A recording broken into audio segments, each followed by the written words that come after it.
Pasukan Israel semakin gencar melancarkan serangan darat dan udara ke kota Rafah, Gaza Selatan. Penyerangan besar-besaran Israel di Rafah dengan dalih ingin menumpas pejuang Palestina Hamas ini dikecam oleh banyak pihak. Bahkan juga dikecam oleh sekutu utamanya Amerika Serikat. Hal ini terjadi lantaran korban tewas dalam serangan ke Rafah kali ini semakin bertambah. Kementerian Kesehatan Gaza mengungkap korban tewas di Gaza kini lebih dari 35.100 orang.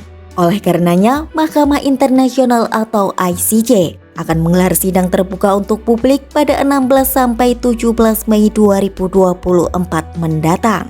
Sidang terbuka di Pengadilan Tinggi PBB yang berbasis di Den Haag, Belanda tersebut dilakukan atas permintaan dari Afrika Selatan. Dalam sebuah pernyataan pada Selasa 14 Mei 2024, ICJ mengatakan delegasi Afrika Selatan akan hadir di sidang pada hari Kamis, sementara pihak Israel akan hadir di hari Jumat. Sebagai informasi, Afrika Selatan pada 10 Mei 2024 lalu telah mengajukan permintaan mendesak kepada Mahkamah Internasional untuk mengambil langkah tambahan di tengah serangan Israel di Gaza, khususnya di kota Rafah, tempat berlindung bagi lebih dari 1,3 juta warga Palestina. Adapun Mahkamah Internasional pada Jumat lalu mengatakan langkah-langkah sementara sebelumnya dianggap tidak mampu sepenuhnya dalam mengatasi perubahan keadaan dan fakta-fakta berita yang ada.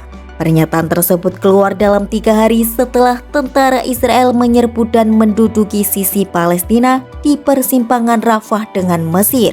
Mahkamah Internasional mengutip permintaan dari Afrika Selatan yang mengatakan situasi yang ditimbulkan oleh serangan Israel di Rafah kian memperburuk kondisi warga sipil di wilayah tersebut. Pasalnya, dampak serangan itu akan memberikan resiko ekstrim terhadap pasukan kemanusiaan serta layanan dasar ke Gaza dan kelangsungan sistem medis Palestina bagi kelangsungan hidup warga Palestina. Sebelumnya, Afrika Selatan telah menyeret Israel ke Mahkamah Internasional pada akhir tahun 2023 lalu untuk kasus genosida yang disebut dilakukan Israel terhadap warga Palestina di Gaza. Putusan pada Januari lalu mengatakan Tel Aviv melakukan genosida di wilayah pesisir tersebut. Dalam putusan ini juga memerintahkan Tel Aviv untuk menghentikan tindakan itu, serta memerintahkan Israel mengambil langkah untuk menjamin bantuan kemanusiaan dapat diberikan kepada warga sipil di Gaza.